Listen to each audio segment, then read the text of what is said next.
Grownheadz.com.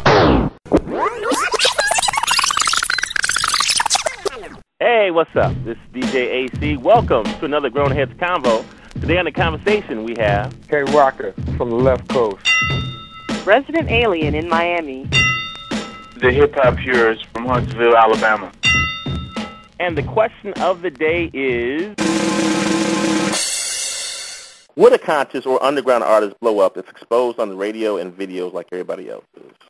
I'm not too sure about that because Murs had that opportunity and it didn't happen for him.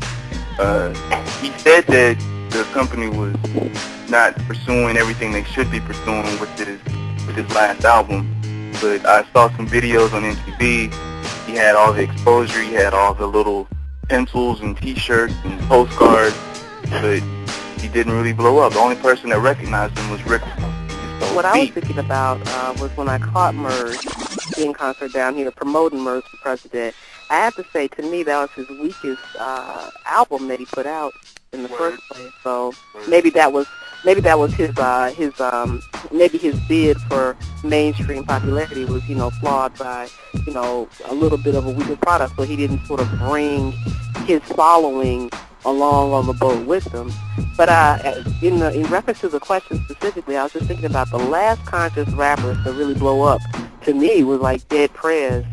So perhaps at this point, young people or, people who are the ones who are watching videos and listen to the radio, maybe they're more interested in hearing, about the good life than they are about how we can make a better life. I don't know. I mean, I would think that if given the same chances and the same opportunity as other, your 50s and your Rick Rosses, and if the production was good and it's hitting, it seems like it should blow up. But I always wonder if maybe I don't know if it's been dumbed down so much that nobody has a chance to blow up. Ain't nobody trying to hear that. You know what I'm saying? Maybe you have to do like Nas did with I Know I Can. You got to aim it at the kids.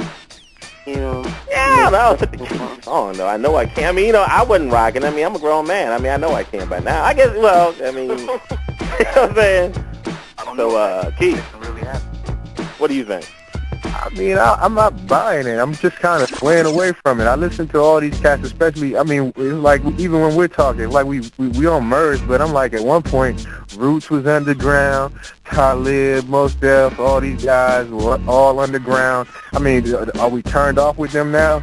Yeah, even still, some of the stuff they say, I'm like, is very controversial, and I don't know if it's the most enterprising commentary for the entire black community. I'm like, these dudes sound, really ambivalent, or in their message at best, ambiguous about where they stand on stuff. At one extent, I want money.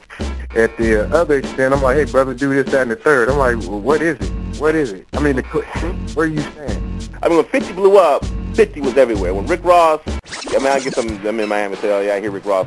They played all the time. Or T.I., they played all the time.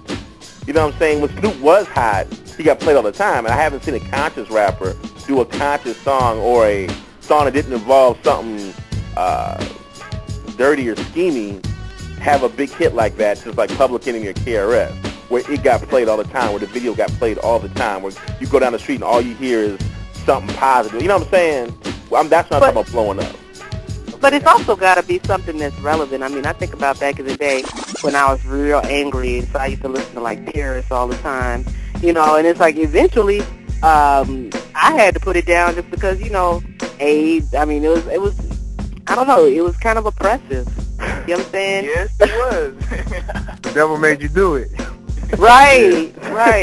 But I did learn the platform of the Black Panther Party, you know what I mean? Oh, but Public Enemy was hype, though. You know what I'm saying? I mean, 120 beats a minute, you was dancing. I mean, they were still talking about. I mean, you don't always have to be depressing, but you can still talk about something and be lively. What would you prescribe an artist do for an hour and 15 minutes on an album? Even a conscious. When I say when you conscious, you don't always got to be about the people. About the people, I mean, you can talk about the party, talk about the people. You ain't necessarily got to shoot somebody on your album. You ain't got to slap a girl up on your album. You ain't got to be caught in the trap on your album. I mean, there's a lot of things to talk about. I mean, I was listening to Pete Miser. He got a song in his album about a guy working his job and finding he was a robot. So he can do a fantastical thing. I mean, LL had this, Rhyme Ain't Done, where where he went to his TV set, he went to his radio, he went to the moon.